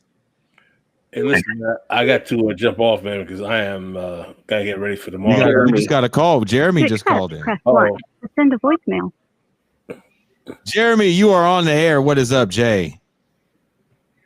Hey, good morning. Good evening, everybody. Got a question for the panel that I think this also kind of ties in with Tuesday's show too. I wanted to ask about, as Pascal mentioned, we're going to be reading more and more headlines about the crisis in retirement care because of all the baby boomers are retiring. I'm wondering what effect does the attempt at automating home health care, if they're ever able to pull this off, would that have on either just taking care of like all of these pensioners, well, some of them not even pensioners anymore because they don't have pensions, or alternately, if we, what if, I guess the plus side, because of the explosion in home healthcare jobs, what if we were able to organize a lot more pink collar and home healthcare jobs and become like a new like labor struggle and helping, and would that help fight off these effects of of like the Guardian problem happening if they actually have like organized workers like working with and protecting these people? It's interesting. So, I think that Pascal, do you want to say something and jump off? I mean, I'm still pondering about the automation of the home healthcare worker, right? Because that's one of the things that Benedict says is a future open space for maintaining the functionality of labor, because he doesn't particularly think that's going to be replaced by artificial intelligence or automation as a job source. So I got to really think about that in terms of, if it is, what does that mean? I think if we come to a point where we actually are seeing home health care replaced by automation, then it's kind of a wrap for almost every other type of human service profession that we're going to be seeing in this country. Even the high skilled professionals, law, accounting, so on and so forth. I think algorithms will be writing the petitions, doing the legal arguments, doing the accounting for large scale and even small scale businesses and law firms, and you're going to have people going to LegalZoom. There's a lot of scary potentiality out here, and I'm seeing the discourse on the left and the right, and I'm seeing some people on the left think that it's not going to be that grave or significant of a change, and I just don't know if I'm buying this argument that technology is not going to really have a significant role in labor obsolescence. I'd like to hear what Cooper thinks about this. So I think that, well, for instance, Japan is doing its best to try to automate elder care because you have an aging society. A lot of people need care. The source of pink collar labor is often immigrant women. That's healthcare nurses are often first generation or working class women, and Japan doesn't want to bring in immigration on a large enough scale to fill that demand. So they're trying to get robots to do it, and it's hard. It's very, very difficult, and they have a lot of sort of partial solutions to very specific issues with aging populations. And it's possible that they'll crack the code and they'll figure it out. They might figure out a Japanese solution that doesn't travel internationally. But then again, like Nintendo and PlayStation conquered the world, so maybe elder care robots, Nurse-san will make a breakthrough. Japan and those fucking robots. Yeah, they love them. And I think that on a larger scale, there's a real risk of increased labor obsolescence, and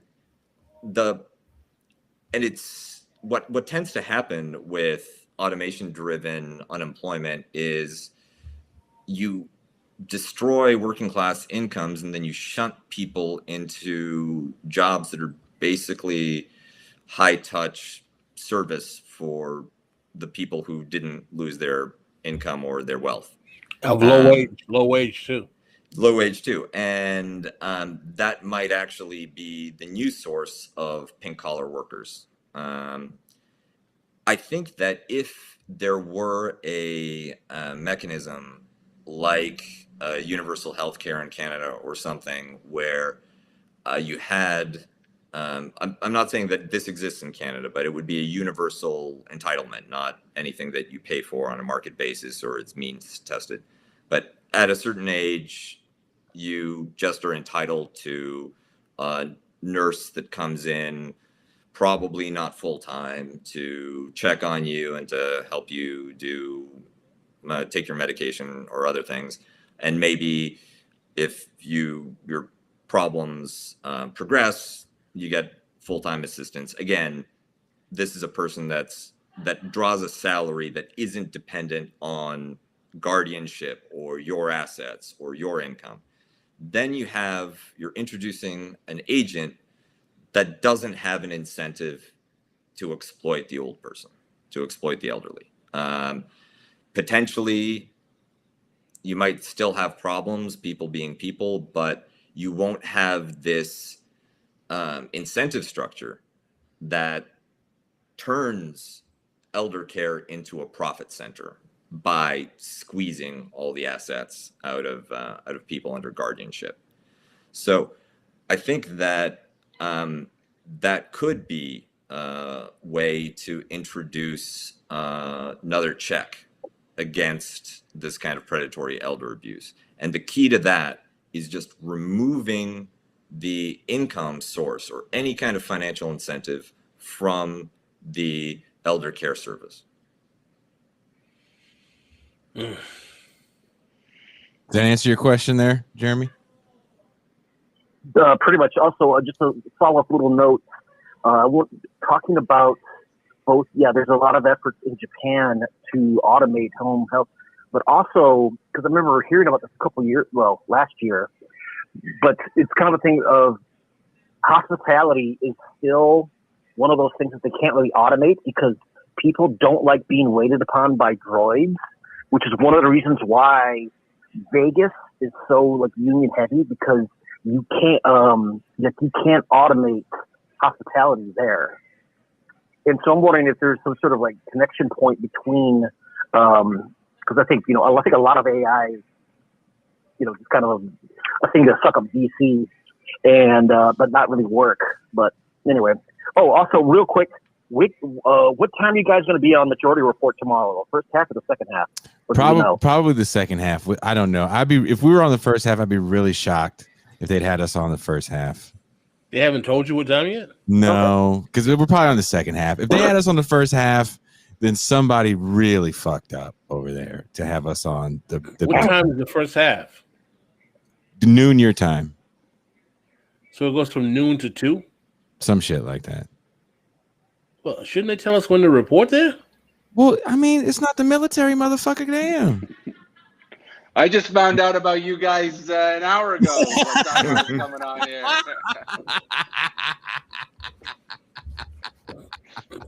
Are you good, Jeremy? Yep, and also let us know when the next nerd night is. Of course, you're on it. So, of course, I gotta let you know. Rock. Peace. Cool, man. That was Jeremy from Giving the Mic to the Wrong Person podcast. Also helps us out with our movie night. Maybe we should do Billie's movie for movie night. It's not that long. That's a good point. Maybe we should do that. Billie, would you be down if we did your movie for movie night? It's not that long. It's 104 minutes. It's the longest movie. Yeah, it's not that long. Pascal be wanting motherfuckers to see 3-hour documentaries and shit. I'm waiting for part 2. Sure. We did the Spook Who Sat by the Door for our first movie night, and people really dug it. And I think we should do maybe we should do Billie's movie, because now we can pop our copy like, yeah, we know this is our homie. You could do my new movie, maybe. Award-winning. Oh fuck yeah, the new movie. Let's get the new movie. What's the distribution when you guys play only a movie? Patreon. It's only Patreon. Sure. Yeah, of course you can do my new what movie. we do is we watch it with them, like we literally, like how we can see you and you can see us. We do that with Patreon. You want me to tell you what the new movie's about? Can you? I mean, I'm not trying to get now. You. No, I mean, you got to decide if you want to play the new movie. Maybe it's not. I think it's an interesting film. Maybe I think you guys would like it. Basically, what it is there is a man who was a very famous painter out of Israel. And so it's about he's never let press access him before. Mm-hmm. And I guess at the end of his career, he decided to let somebody. But what he didn't know was that I actually knew the real truth about his art.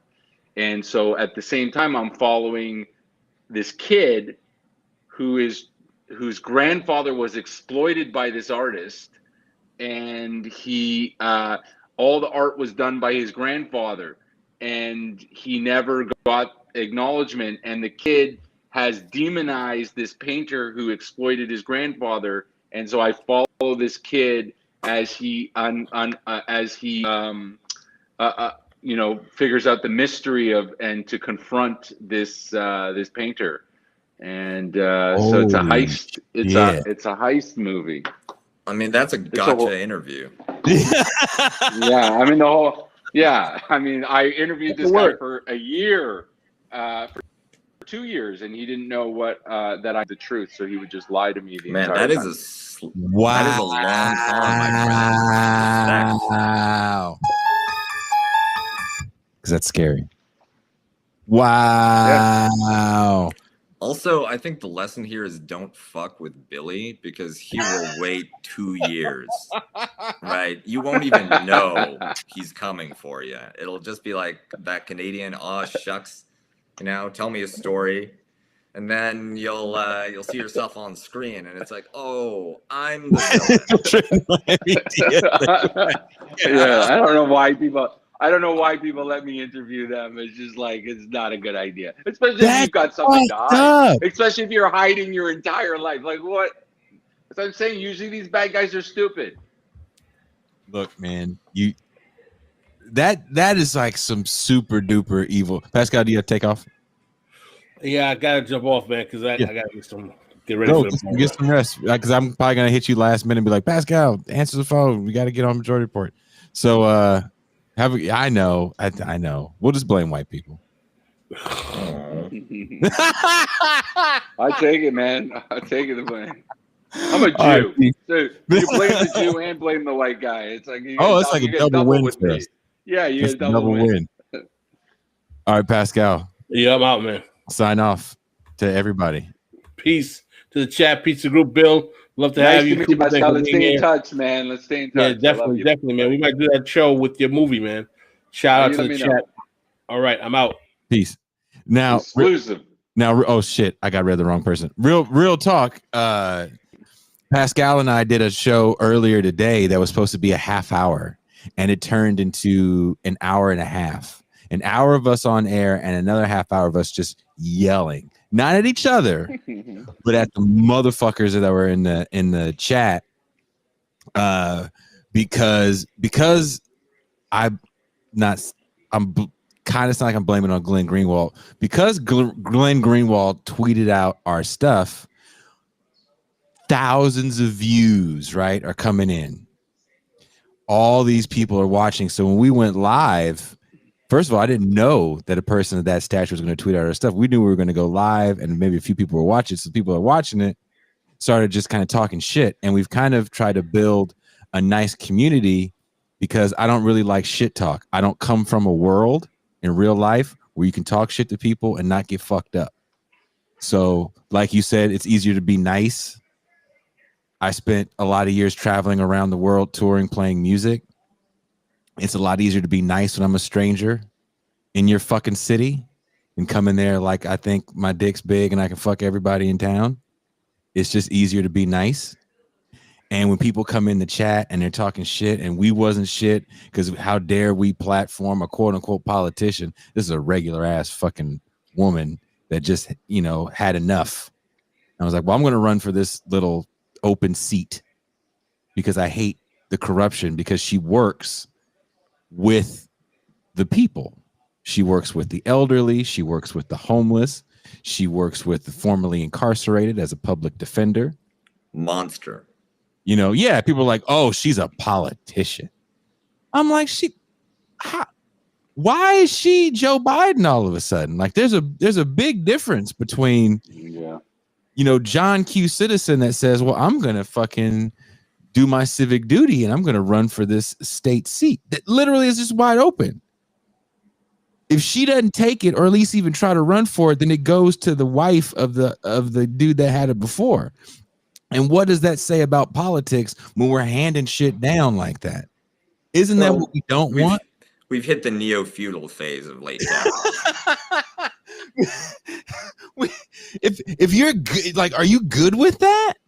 And she's like, look, I'm one of 3 people in the whole state assembly that fucking pays rent. Everybody else is a property owner. she had left politics. She understands about movements. But people were just like kind of being a little, not everybody, there's a few people being kind of rude, and it really fucked me up, right? And so me and Pascal were we weren't yelling at each other, but we were yelling at the situation. And I think he was a little drained. I mean, if you bring the fire, you burn out. It's similar with business, right? Like the whole concept of business was supposed to be serving the community. That was like the classical version of business, of the exchanging of to service. We identify the market myth.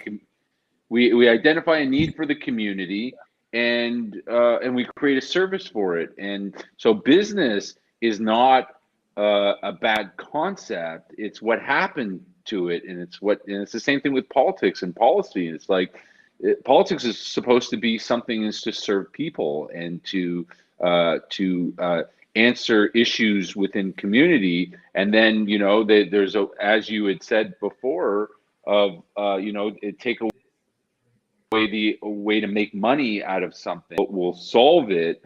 It's like it just creates the wrong energy around it. There is a way to live sustainably on this planet with people sustainably and to support people. It's what I do. I mean, it's like there is, but you don't have people who think that, and you've got greedy motherfuckers who want to hurt people.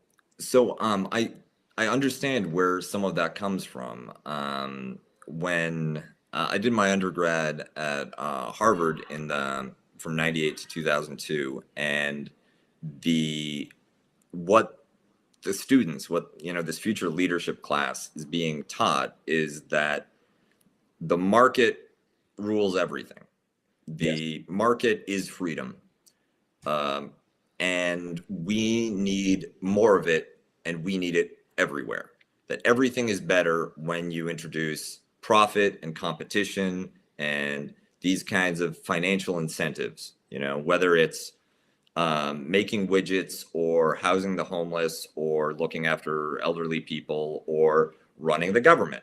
You need as much of that sweet capitalism, that sweet profit-driven motivation as possible. And that the people who are saying, no, I mean, maybe there shouldn't be money in politics, or maybe there's certain things that shouldn't be privatized or run on a for-profit basis.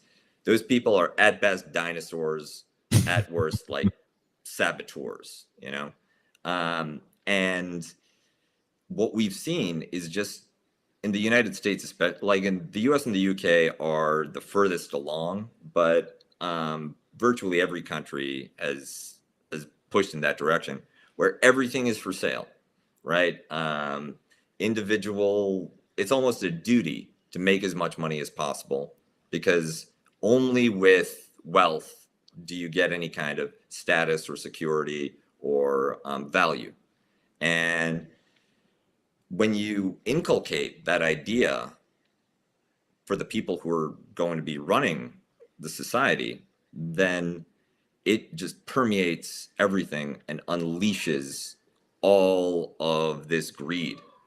And where before there was, in an ideal world, there's things that shouldn't be for sale, that, a judge shouldn't be looking for his side gig. He should just be judging. But that's not the world we live in right now. Yeah, there's another investigation that I'm doing into the SEC, and you maybe think about it, where it's like, the SEC is there so they're supposed to be monitoring and policing regulation around Wall Street, but these fuckers are just in there so that when they come out, they get offered a huge Wall Street job. And so they're not going to want to, they don't want to create bad politics because they really want to set themselves up. And the guys who are coming in there are from Wall Street. So it's just a revolving door around these fuckers that are just policing themselves. And you know, there's all of people. It's easy to say that the criticism of like financial regulation and big finance is like conspiracy theories, but Goldman Sachs has an up or out business promotions model, you know, HR model.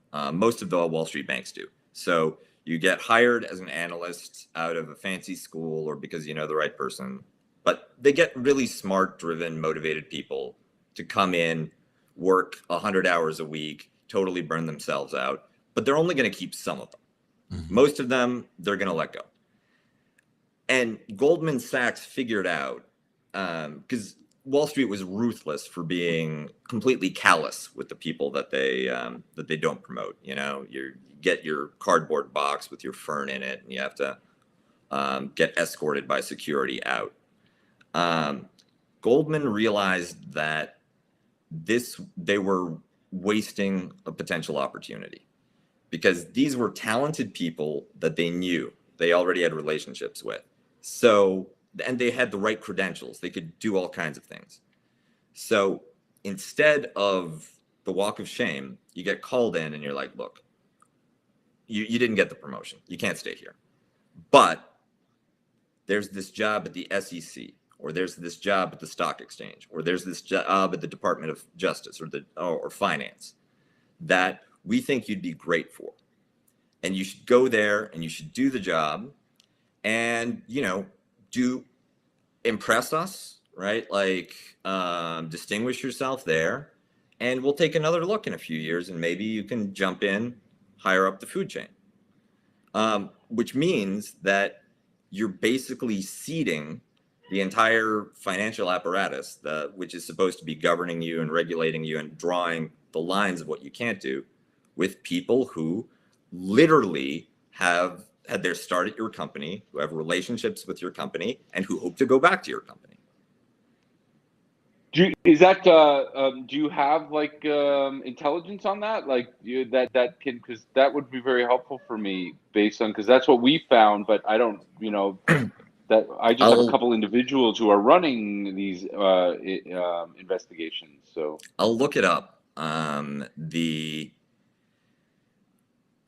I know it both from people in the financial sector, and some secondhand, some investigative sources.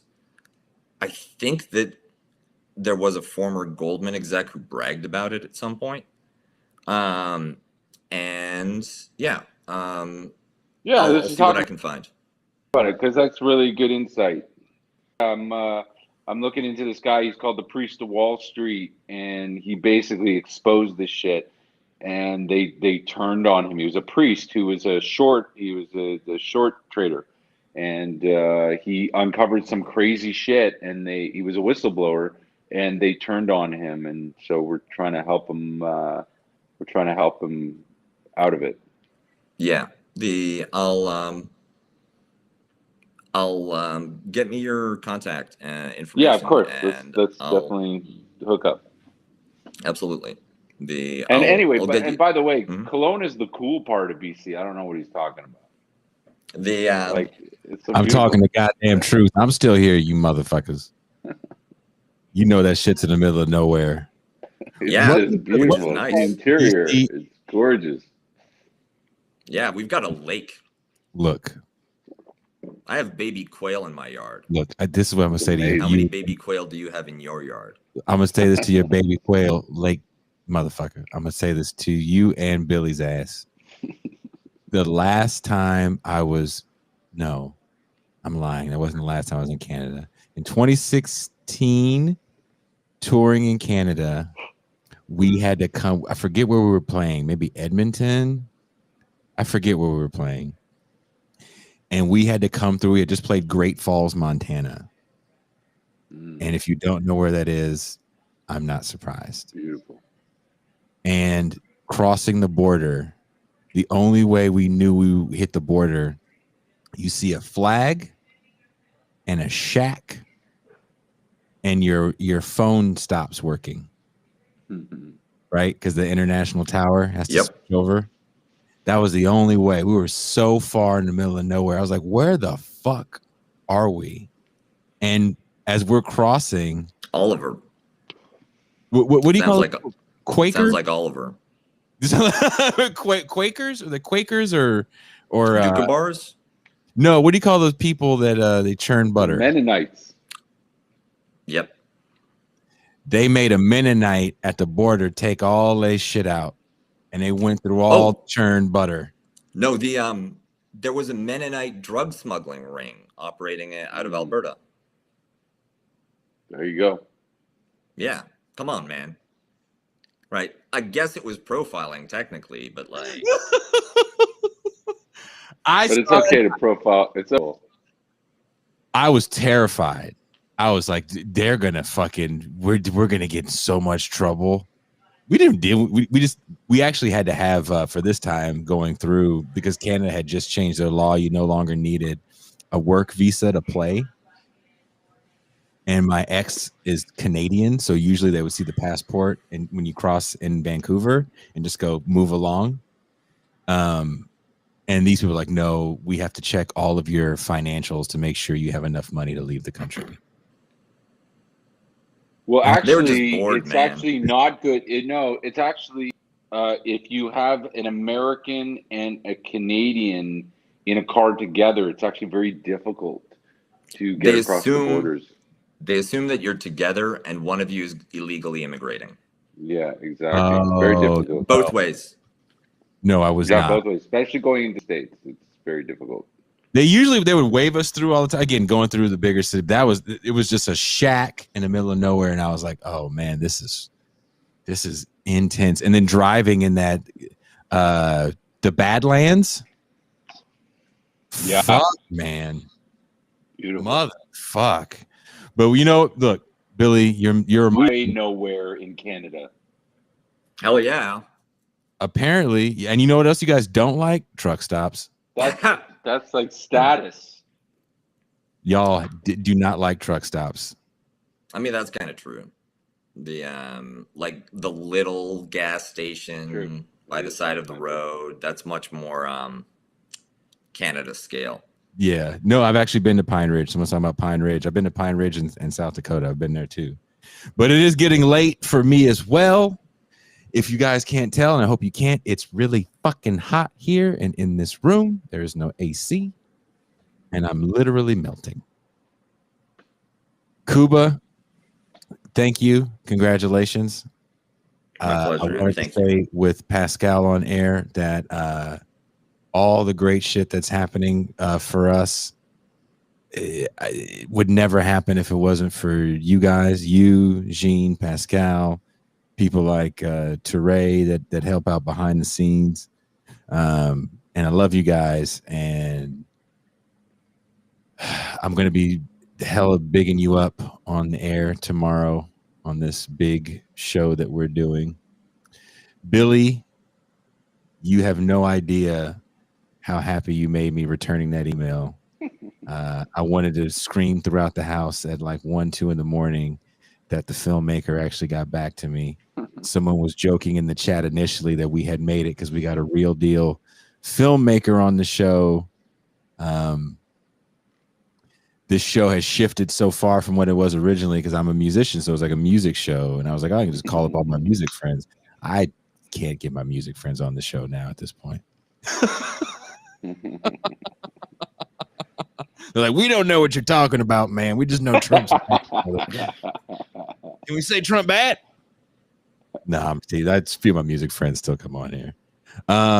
Thank you guys in the chat. Thank you guys for calling. Watch us tomorrow on the Majority Report. Definitely Saturday is going to be a big show. We're talking AI and automation. And then next week, because I have to read her fucking book, Aviva Chomsky is coming back on the show. Wow.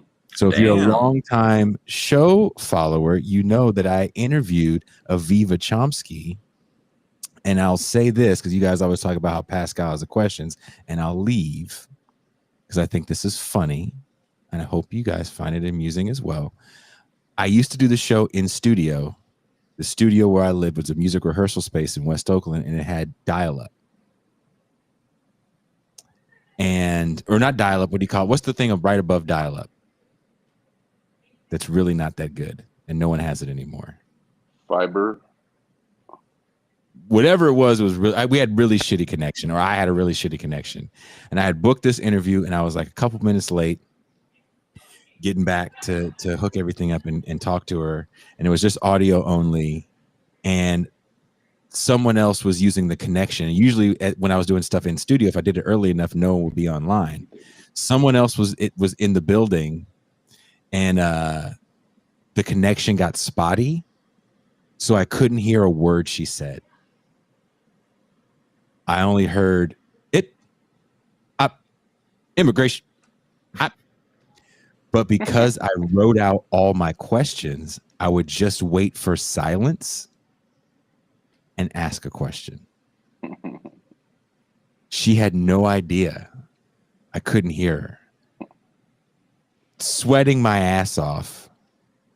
So I think the show is going to sound horrible. I listened to it back because now I'm like, oh, wow. No one can tell that I couldn't hear a fucking word she was saying. Interesting.